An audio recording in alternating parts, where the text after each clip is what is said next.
ഉണ്ട്.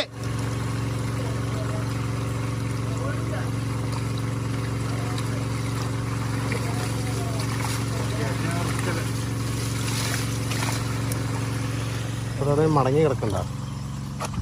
ഇതിനുള്ള 2 മോട്ടർ ഇവിടെ ഓടുന്നുണ്ട്, ഒരു ഇഞ്ചിനും അവിടെ ഓടുന്നുണ്ട്. അത് പെട്രോളാണ്, ഇത് രണ്ടും കറണ്ടിൻ്റെയാണ്. എങ്ങനെ ഇതാക്കിയിട്ട് കിടക്കും വെള്ളം വയറില്ല.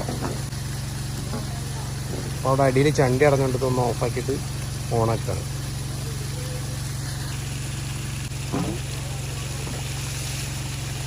ഓക്കെ, ഇപ്പോഴും വെള്ളം വാർന്നിട്ടില്ല. ഇല്ലുണ്ണിയാ, എന്താ അഭിപ്രായം? എന്താ അഭിപ്രായം? ജീവിതത്തിലില്ല ഇങ്ങനത്തെ ഒരു മീൻപിടുത്തം. മീൻപിടുത്തം എന്നല്ല, എത്ര ദിവസം കഷ്ടപ്പാട്. കഷ്ടപ്പാടൊന്നും ചില്ലറൊന്നല്ല. അവിടെ മറ്റൊരു കണ്ടിട്ടാ മലങ്ങി വെള്ളമാണെന്നുണ്ടെങ്കിൽ ഏന്തിയിട്ട് വെള്ളം ഇങ്ങനെ വാർത്തുകൊണ്ടിരിക്കുന്നതിൻ്റെ ഇടയിലാണ് വെള്ളത്തിൻ്റെ ഇടയിൽ കൂടെ എന്താ ഇഴഞ്ഞു പോയി എന്ന് അപ്പു പറഞ്ഞത്. അതിനുശേഷം പിന്നെ എല്ലാവരും കൂടി ടോർച്ച് അടിച്ച് നോക്കിക്കൊണ്ടിരിക്കുകയാണ്. കാരണം വെള്ളത്തിൻ്റെ അടിയിൽ എന്തെങ്കിലും ഉണ്ടെന്നുണ്ടെങ്കിൽ നമുക്ക് പെട്ടെന്ന് മനസ്സിലാക്കാനായിട്ട് സാധിക്കില്ല. അത് ചിലപ്പോൾ പാമ്പോ മഞ്ഞലോ ചേറ്റുപാമ്പോ എന്തെങ്കിലും ആയിരിക്കും. പക്ഷെ എന്താണെന്നുണ്ടെങ്കിലും ഒരാളൊരു സംശയം പറഞ്ഞു കഴിഞ്ഞാൽ അത് ക്ലിയർ ആയിട്ട് നോക്കാതെ നമ്മൾ അതിലേക്ക് ഇറങ്ങാൻ പാടില്ല.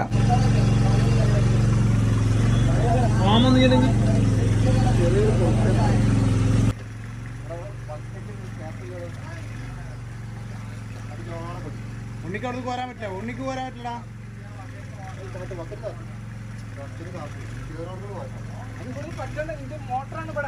ഉണ്ണിക്ക് അവിടെ പോരാൻ പറ്റില്ല. അപ്പോൾ നമ്മളെ ഇന്നത്തെ പണി